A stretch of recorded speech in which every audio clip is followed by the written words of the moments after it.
In these chapters from Alice's Adventures in Wonderland, Lewis Carroll sends Alice through a whirlwind of impossible transformations until a mysterious blue caterpillar asks the simplest and most difficult question of all. Who are you? Welcome to Chapter Breaks.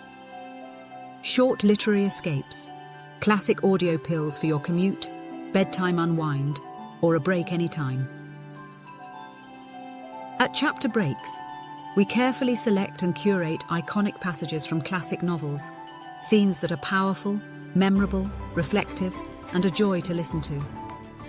Whether it's a timeless first chapter, a dramatic turning point, or a magical moment, each episode offers you the essence of great literature, one short escape at a time. If you enjoy these quiet literary escapes, subscribe and return each week for a new episode. This chapter break is Alice's Adventures in Wonderland by Lewis Carroll, 1865. Chapters 4 and 5. The rabbit sends in a little bill and advice from a caterpillar. Growing, shrinking, and searching for who you are. A brief introduction before listening to the chapter. Mistaken for the White Rabbit's housemaid, Alice wanders into his little house, only to drink from another mysterious bottle and grow so enormous that she becomes trapped inside. Outside, a frantic assembly of woodland creatures attempts every imaginable way to remove her. From ladders and chimneys to showers of enchanted pebbles that unexpectedly become cakes. Escaping at last, Alice finds herself wandering deeper into Wonderland, where an oversized puppy, magical mushrooms, and ever-changing sizes leave her more bewildered than ever. Her strange adventure soon leads her to one of the most iconic figures in children's literature, a blue caterpillar, quietly smoking a hookah atop a giant mushroom. What begins as a simple question, "Who are you?" becomes a surprisingly thoughtful conversation about identity, change, and growing up. With playful nonsense hiding genuine philosophical depth, Lewis Carroll transforms Wonderland into a place where every impossible event reflects the uncertainties of childhood and the mystery of becoming oneself.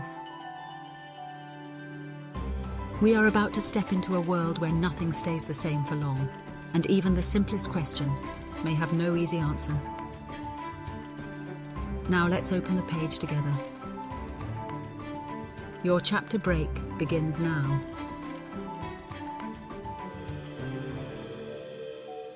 Chapter 4. The rabbit sends in a little bill. It was the White Rabbit, trotting slowly back again and looking anxiously about as it went, as if it had lost something, and she heard it muttering to itself, "The Duchess, the Duchess. Oh, my dear paws, oh, my fur and whiskers. She'll get me executed as sure as ferrets are ferrets. Where can I have dropped them, I wonder?" Alice guessed in a moment that it was looking for the fan and the pair of white kid gloves, and she very good-naturedly began hunting about for them. But they were nowhere to be seen. Everything seemed to have changed since her swim in the pool, and the great hall, with the glass table and the little door, had vanished completely. Very soon the rabbit noticed Alice as she went hunting about and called out to her in an angry tone, "Why, Mary Ann, what are you doing out here? Run home this moment and fetch me a pair of gloves and a fan.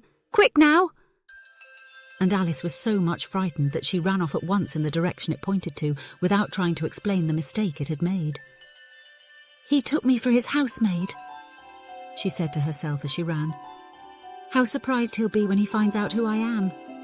But I'd better take him his fan and gloves, that is, if I can find them." As she said this, she came upon a neat little house, on the door of which was a bright brass plate with the name W. Rabbit engraved upon it.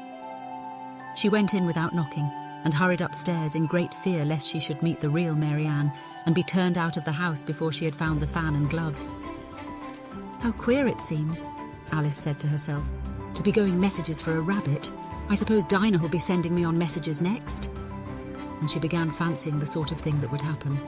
"Miss Alice, come here directly and get ready for your walk." "Coming in a minute, nurse, but I've got to see that the mouse doesn't get out."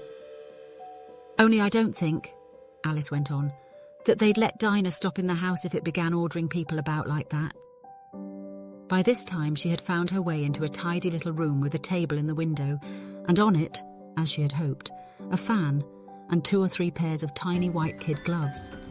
She took up the fan and a pair of the gloves and was just going to leave the room when her eye fell upon a little bottle that stood near the looking-glass. There was no label this time with the words, "Drink me," but nevertheless she uncorked it and put it to her lips. "I know something interesting is sure to happen," she said to herself, "whenever I eat or drink anything. So I'll just see what this bottle does. I do hope it'll make me grow large again, for really I'm quite tired of being such a tiny little thing."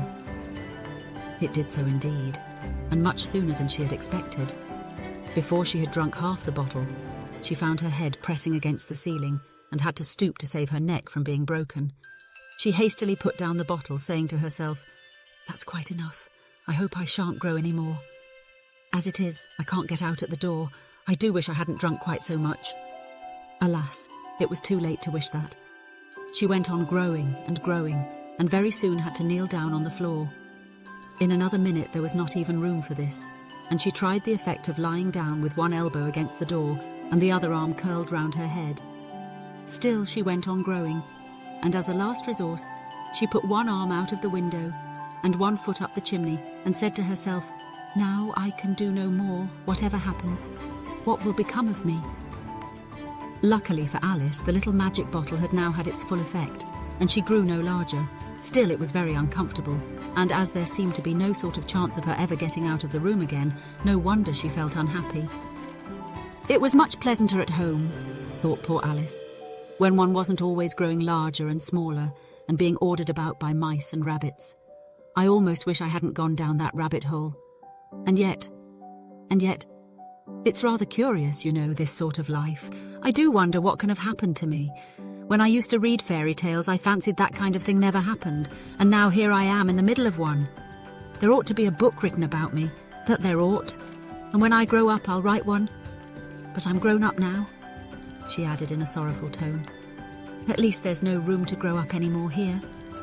But then, thought Alice, shall I never get any older than I am now? That'll be a comfort, one way, never to be an old woman. But then, always to have lessons to learn. Oh, I shouldn't like that. Oh, you foolish Alice, she answered herself. How can you learn lessons in here? Why, there's hardly room for you, and no room at all for any lesson books. And so she went on, taking first one side and then the other, and making quite a conversation of it altogether. But after a few minutes she heard a voice outside, and stopped to listen. "Mary Ann, Mary Ann," said the voice, "fetch me my gloves this moment." Then came a little pattering of feet on the stairs. Alice knew it was the rabbit coming to look for her, and she trembled till she shook the house, quite forgetting that she was now about 1,000 times as large as the rabbit, and had no reason to be afraid of it. Presently the rabbit came up to the door and tried to open it. But as the door opened inwards, and Alice's elbow was pressed hard against it, that attempt proved a failure. Alice heard it say to itself, "Then I'll go round and get in at the window." "That you won't," thought Alice, and after waiting till she fancied she heard the rabbit just under the window, she suddenly spread out her hand and made a snatch in the air. She did not get hold of anything, but she heard a little shriek and a fall and a crash of broken glass, from which she concluded that it was just possible it had fallen into a cucumber frame or something of the sort. Next came an angry voice, the rabbit's, "Pat! Pat! Where are you?" And then a voice she had never heard before. "Sure then I'm here, digging for apples, Your Honour." "Digging for apples indeed," said the rabbit angrily. "Here, come and help me out of this." Sounds of more broken glass. "Now tell me, Pat, what's that in the window?" "Sure, it's an arm, Your Honour." He pronounced it Aram. "An arm, you goose. Whoever saw one that size? Why, it fills the whole window." "Sure it does, Your Honour, but it's an arm for all that." "Well, it's got no business there at any rate. Go and take it away." There was a long silence after this, and Alice could only hear whispers now and then, such as, "Sure, I don't like it, Your Honour, at all, at all." "Do as I tell you, you coward." And at last she spread out her hand again and made another snatch in the air. This time there were 2 little shrieks, and more sounds of broken glass. What a number of cucumber frames there must be, thought Alice. I wonder what they'll do next. As for pulling me out of the window, I only wish they could. I'm sure I don't want to stay in here any longer. She waited for some time without hearing anything more. At last came a rumbling of little cartwheels and the sound of a good many voices all talking together. She made out the words, "Where's the other ladder? Why, I hadn't to bring but one. Bill's got the other. Bill, fetch it here, lad. Here, put 'em up at this corner. No, tie 'em together first. They don't reach half high enough yet. Oh, they'll do well enough. Don't be particular. Here, Bill, catch hold of this rope. Will the roof bear? Mind that loose slate. Oh, it's coming down. Heads below." A loud crash. "Now, who did that? It was Bill, I fancy. Who's to go down the chimney? Nay, I shan't. You do it. That I won't, then. Bill's to go down. Here, Bill, the master says you're to go down the chimney." "Oh, so Bill's got to come down the chimney, has he?" said Alice to herself. "Shy, they seem to put everything upon Bill. I wouldn't be in Bill's place for a good deal. This fireplace is narrow, to be sure, but I think I can kick a little." She drew her foot as far down the chimney as she could, and waited till she heard a little animal. She couldn't guess of what sort it was, scratching and scrambling about in the chimney close above her. Then, saying to herself, "This is Bill," she gave one sharp kick and waited to see what would happen next. The first thing she heard was a general chorus of, "There goes Bill!" Then the rabbit's voice along, "Catch him, you by the hedge!" Then silence, and then another confusion of voices. "Hold up his head. Brandy now. Don't choke him. How was it, old fellow? What happened to you? Tell us all about it." Last came a little feeble, squeaking voice.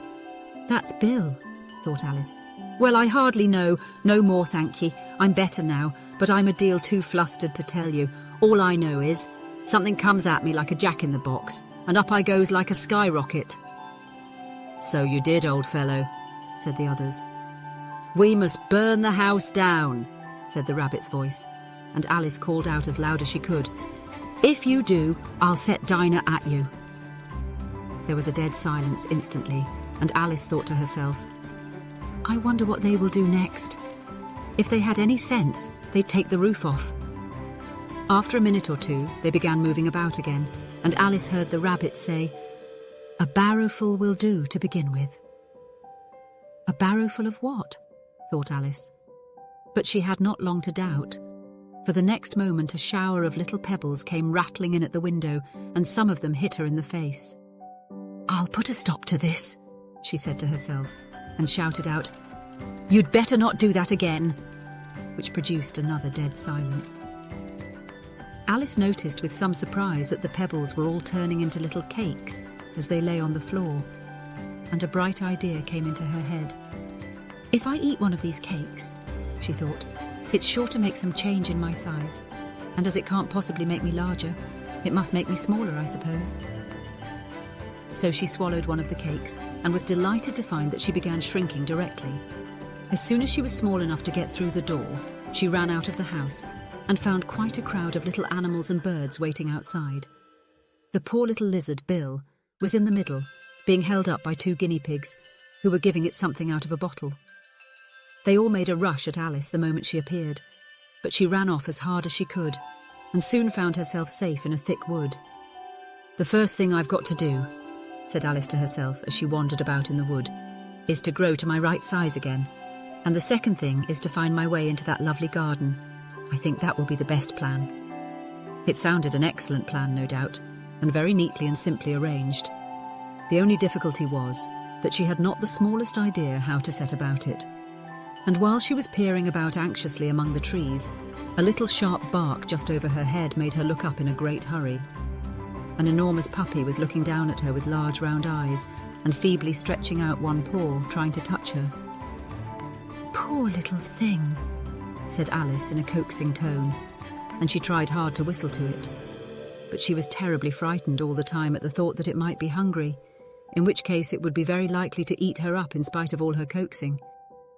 Hardly knowing what she did, she picked up a little bit of stick and held it out to the puppy, whereupon the puppy jumped into the air off all its feet at once, with a yelp of delight, and rushed at the stick, and made believe to worry it. Then Alice dodged behind a great thistle to keep herself from being run over, and the moment she appeared on the other side, the puppy made another rush at the stick and tumbled head over heels in its hurry to get hold of it. Then Alice, thinking it was very like having a game of play with a cart horse and expecting every moment to be trampled under its feet, ran round the thistle again. Then the puppy began a series of short charges at the stick, running a very little way forwards each time and a long way back, and barking hoarsely all the while, till at last it sat down a good way off, panting, with its tongue hanging out of its mouth and its great eyes half shut. This seemed to Alice a good opportunity for making her escape. So she set off at once and ran till she was quite tired and out of breath, until the puppy's bark sounded quite faint in the distance. "And yet, what a dear little puppy it was," said Alice, as she leant against a buttercup to rest herself, and fanned herself with one of the leaves. "I should have liked teaching it tricks very much if I'd only been the right size to do it. Oh dear, I'd nearly forgotten that I've got to grow up again. Let me see. How is it to be managed? I suppose I ought to eat or drink something or other. But the great question is, what?" The great question certainly was, what? Alice looked all round her at the flowers and the blades of grass, but she did not see anything that looked like the right thing to eat or drink under the circumstances. There was a large mushroom growing near her, about the same height as herself, and when she had looked under it, and on both sides of it and behind it, it occurred to her that she might as well look and see what was on the top of it. She stretched herself up on tiptoe and peeped over the edge of the mushroom, and her eyes immediately met those of a large blue caterpillar that was sitting on the top with its arms folded, quietly smoking a long hookah and taking not the smallest notice of her or of anything else. Chapter 5. Advice from a Caterpillar. The caterpillar and Alice looked at each other for some time in silence. At last the caterpillar took the hookah out of its mouth and addressed her in a languid, sleepy voice. "Who are you?" said the caterpillar. This was not an encouraging opening for a conversation. Alice replied, rather shyly, I hardly know, sir, just at present. At least I know who I was when I got up this morning, but I think I must have been changed several times since then." "What do you mean by that?" said the caterpillar sternly. "Explain yourself." "I can't explain myself, I'm afraid, sir," said Alice, "because I'm not myself, you see." "I don't see," said the caterpillar. "I'm afraid I can't put it more clearly," Alice replied very politely, "for I can't understand it myself to begin with, and being so many different sizes in a day is very confusing." "It isn't," said the caterpillar. "Well, perhaps you haven't found it so yet," said Alice, "but when you have to turn into a chrysalis, you will someday, you know, and then after that into a butterfly, I should think you'll feel it a little queer, won't you?" "Not a bit," said the caterpillar. "Well, perhaps your feelings may be different," said Alice. "All I know is, it would feel very queer to me." "You," said the caterpillar contemptuously. "Who are you?"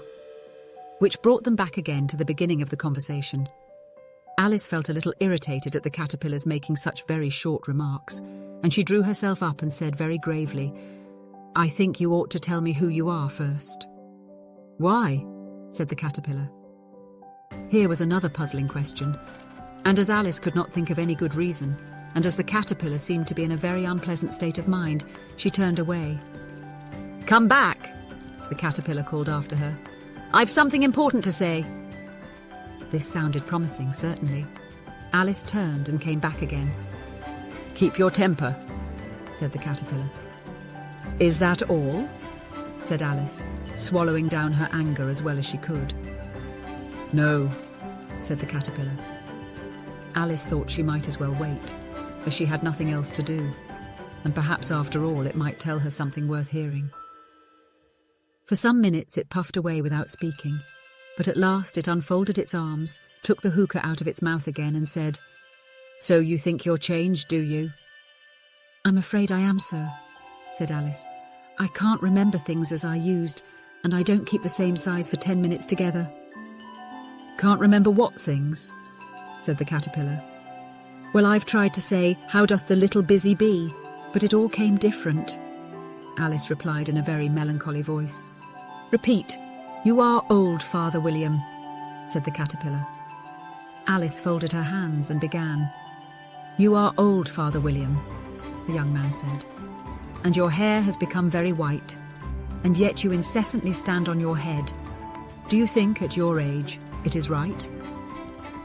In my youth, Father William replied to his son, I feared it might injure the brain, but now that I'm perfectly sure I have none, why, I do it again and again.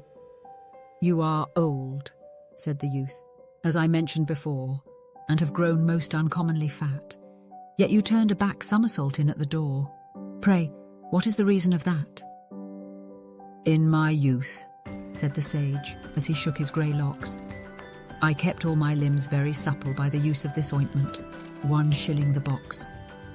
Allow me to sell you a couple. You are old, said the youth, and your jaws are too weak for anything tougher than suet.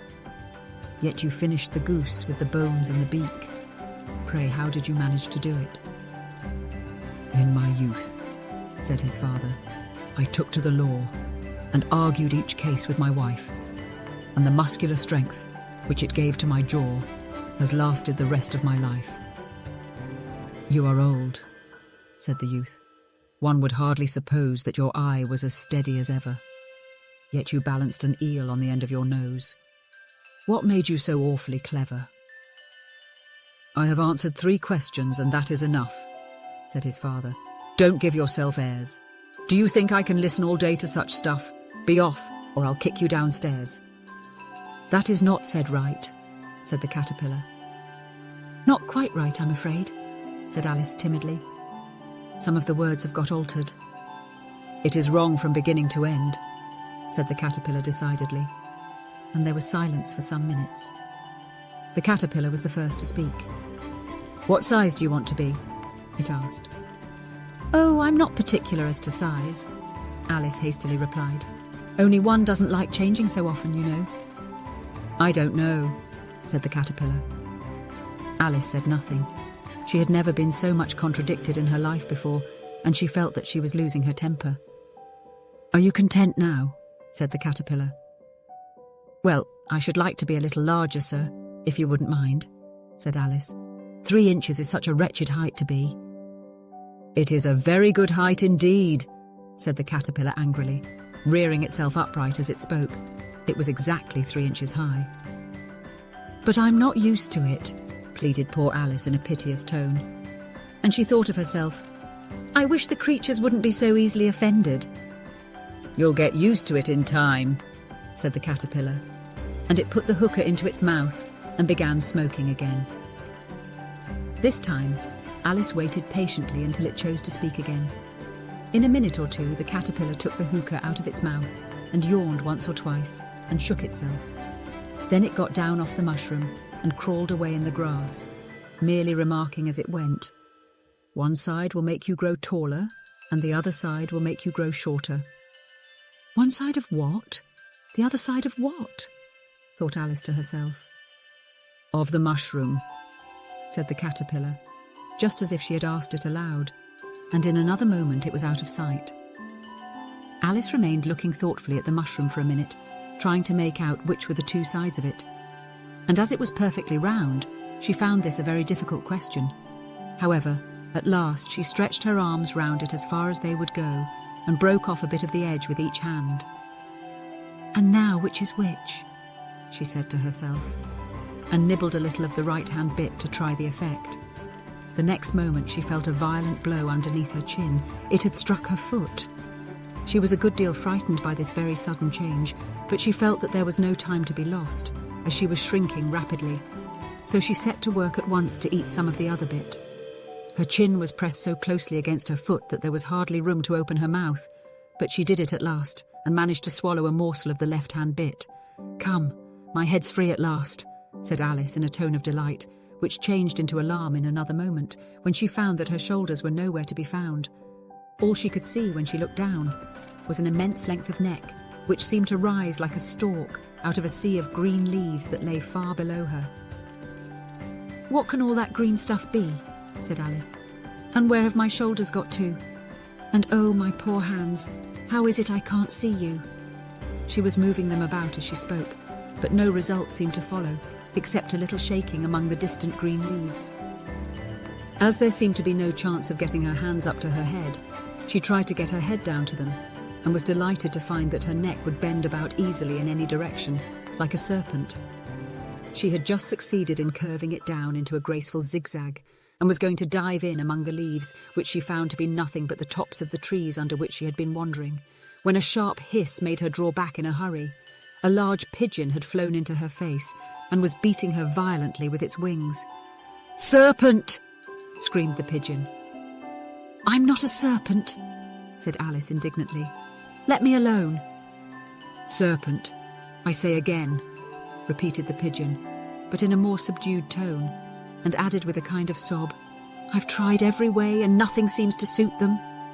"I haven't the least idea what you're talking about," said Alice. "I've tried the roots of trees, and I've tried banks, and I've tried hedges," the pigeon went on without attending to her. "But those serpents, there's no pleasing them." Alice was more and more puzzled, but she thought there was no use in saying anything more till the pigeon had finished. "As if it wasn't trouble enough hatching the eggs," said the pigeon, "but I must be on the lookout for serpents night and day.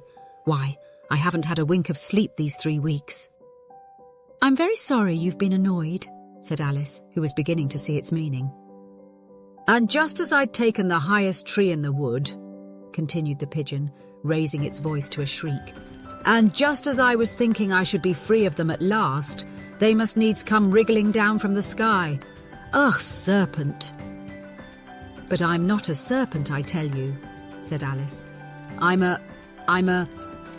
"Well, what are you?" said the pigeon. "I can see you're trying to invent something."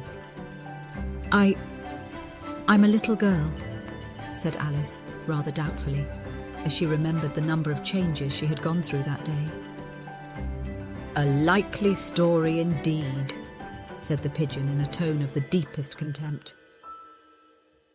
"Seen a good many little girls in my time, but never one with such a neck as that. No, you're a serpent, and there's no use denying it. I suppose you'll be telling me next that you never tasted an egg." "I have tasted eggs, certainly," said Alice, who was a very truthful child. "But little girls eat eggs quite as much as serpents do, you know." "I don't believe it," said the pigeon. "But if they do, why then they're a kind of serpent. That's all I can say." This was such a new idea to Alice that she was quite silent for a minute or two, which gave the pigeon the opportunity of adding, "You're looking for eggs, I know that well enough, and what does it matter to me whether you're a little girl or a serpent?" "It matters a good deal to me," said Alice hastily. "But I'm not looking for eggs, as it happens. And if I was, I shouldn't want yours. I don't like them raw." "Well, be off then," said the pigeon in a sulky tone, as it settled down again into its nest. Alice crouched down among the trees as well as she could, for her neck kept getting entangled among the branches, and every now and then she had to stop and untwist it.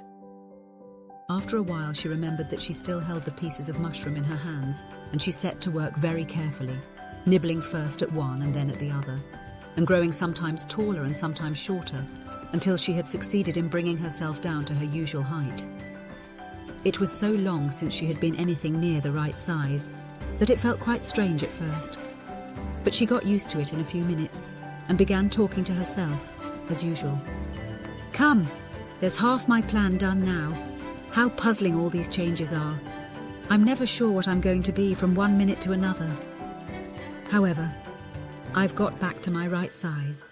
The next thing is to get into that beautiful garden. How is that to be done, I wonder?" As she said this, she came suddenly upon an open place with a little house in it about 4 feet high.